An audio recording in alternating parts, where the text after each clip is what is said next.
Good afternoon, everybody. So I've made two mistakes already today. I wore this tie, and on the Great Western train, was asked 3 times for timetable clarifications. Then I got off the King's Cross rather than Angel, because I thought I wouldn't mind a quick 5-minute brisk walk. And I don't know if anyone's walked from King's Cross to here, but with an overnight bag and a laptop, it was a bit of a trial. But I'm here, so I've got 9.5 minutes left now to talk to you. So what I want to focus in on over the next 10 minutes, okay, is innovation. I want to make it relevant to local government. So this isn't going to be a real technology spiel. I also want to try and cut through some of the hype curve, because I think we're all acutely aware that IT is guilty of generating a lot of hype around what the market should be doing, what we like the market to do. But it's really important that we have relevancy. It's really important that actually when vendors and suppliers and our partners are taking propositions to the marketplace, that it's relevant to you guys and you see value in that. So what I'm going to cover off is a couple of themes, okay? I'm going to look at shared services. I'm going to look at flexible work style. I'm going to look at data management. And I'm going to finish off, given that it's my backyard, if you like, being responsible for Dell storage business, with just a little bit about some of the breakthrough technologies that you might be seeing in storage and the impact it's having on the marketplace. And there's a bit of hype in there, and there's a bit of relevance in there. So hopefully that's clear to everybody in the room. Dell's put a lot of effort, actually over the last 2 decades, in tailoring solutions to local government. We have a dedicated local government business, and our customers in the marketplace have directed and helped Dell transform the propositions that we bring to the marketplace. And shared services is something that a lot of our local government team are out there engaged in conversations with yourselves, with your peers, with people in your organisations. And we have quite a holistic view of shared services, because it genuinely is an opportunity for organisations to drive OPEX efficiencies, CAPEX efficiencies, and at the same time look to deliver improved service level back into the business, out to citizens, out into the marketplace. And our approach around shared services comes from many different angles, but the one that I want to focus in on is this cloud at the top, okay, which we call application integration. So we've spent a lot of time developing our own IP, acquiring IP, and integrating that into solutions so that local government organisations, as an example, can look to configure an amalgamation of, say, cloud services, on-premise applications, and off-premise applications, and build those into a solution that is going to be fit for purpose for your organisations and to deliver the service levels that you are wanting to deliver both internally and externally. So our focus here is how do we basically decrease time to market, increase our agility, take out a lot of that cost in terms of pulling that integration effort together. And as I said earlier, we've got solutions such as the Dell Hooli product, which would be our front foot into that space. Also looking at the actual the infrastructure around shared services. Again, if you look towards the bottom of the slide, you'll see that there's a whole raft of criticals that must be looked at.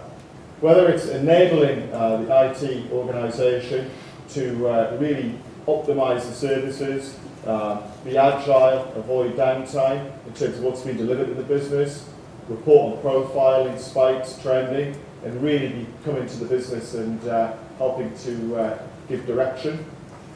Whether it's security and identity protection for both staff who are on council premises or who are working from home or third-party premises.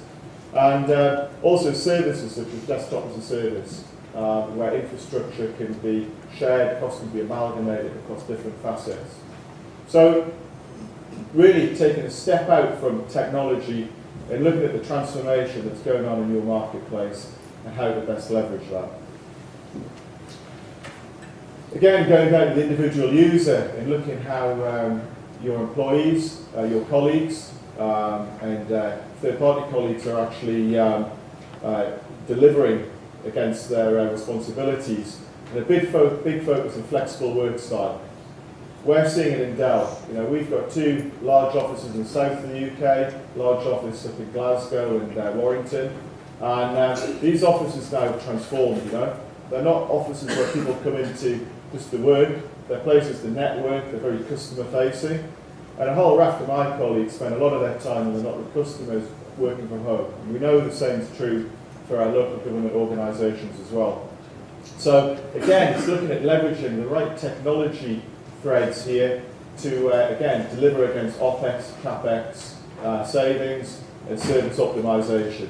So whether that's looking at more cost-effective infrastructure on the desktop, such as Sim Client, whether it's looking at virtual desktop, that's obviously one of the really big trends that we're all seeing and all analysing.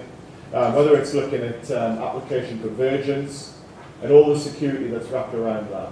So as an example, about a month ago, Dell launched a small tablet, okay? And normally it would be launched and internally there would be a whole load of marketing around that. What was really interesting was when a tablet device was launched today, it's very quickly followed up by conversations around endpoint security, endpoint encryption, about network, about virtual machines, about storage, that whole ecosystem. It has gone completely call to edge. So when a new device is coming out, when organisations are looking at leveraging a different way of working or a different interface such as a tablet, there's a whole ecosystem of additional innovation that has to be taken into account, as I'm sure you're all aware of. And with Dell and our local government team, we spend a lot of time looking at how to best optimise, integrate and work with our customers to take those to market. And then fluid data, or what we call fluid data. You know, I've got the real privilege of fronting up Dell's storage business, and I use an analogy, okay, which is we all walk past Costa Coffees and Starbucks every day of the week, and people go in there for a caffeine hit, and they can buy an espresso, which will do the job, or they can go for their skinny lattes, their choco mochas, whatever it is they're going to take. You get the same amount of caffeine, but you get a whole load of froth, you get a whole load of dormant calories. Tastes nice, not very good for you. And what we find in storage is there's a whole load of information out there that you're having to keep. There's a whole load of information out there that may not necessarily have to be on tap and be relevant for your day-to-day operations, but you're keeping it. And what we're looking at doing is helping optimise, as are other organisations, access, protection and security around all of that information. And we're seeing it, you know, on the backdrop of shared services, on the backdrop of organisational consolidation, on the backdrop of organisations moving off legacy systems and legacy infrastructures onto open systems and a lot of the new open standards that are coming available. We're seeing a lot of organisations struggling to say how can they take advantage of that. And innovation isn't just about technology. We know that. Innovation is around the services, innovation is around the deployment of that technology. And for anybody stood here, whether Dell or another organisation, when working with local governments, endpoint customers, it's very important that whole ecosystem is addressed and managed. What I want to do here is capture a trend in the storage industry, okay? And again, you've got to cut through the hype here, okay? So this is a slide that we talked to a lot of our customers around. It doesn't mention technology per se. It just mentions different workloads. The reason it's relevant, okay, is if you look at 2011, to the left hand of the slide, up to 2016, the right hand of the slide, what you see there is that I/O intensive or performance optimized requirements are increasing fivefold. Likewise, cost optimized solutions are increasing almost twofold. And that's a really interesting dynamic because the historical heartland, if you like, of your business in terms of applications, the office applications, the data applications, the virtualized space, that's where the squeeze is. And the innovation, if you like, that's enabled that is the advent of solid state or flash storage. So by 2017, there will be more flash storage being manufactured and deployed than traditional hard disk drives. So not a particularly interesting fact in its own right. But what it means is that vendors, customers are exploiting this new medium, and obviously the improved economics that are coming with it to deploy so that they can be driving, higher performing applications, better exploitation of the data and analytics, and in turn converting that into a business outcome for local government. So we're seeing that as a real hot potato. I'm sure if you've been talking to Dell, the Dell team have already started having conversations with you around that. But again, it's cutting through the hype, because at the same side we have a lot of organisations who believe because flash is available, they should be using it. But what we always say is, don't deploy technology for technology's sake. Don't fuel the hype curve. If it's required, if it's going to support your business going forward, then it's relevant. Let's have a conversation. If it's not, then let's not. Let's keep doing what we're doing. And I think that brings me to 10 minutes on the dot, does it? Exactly. Thanks very much. Thank you.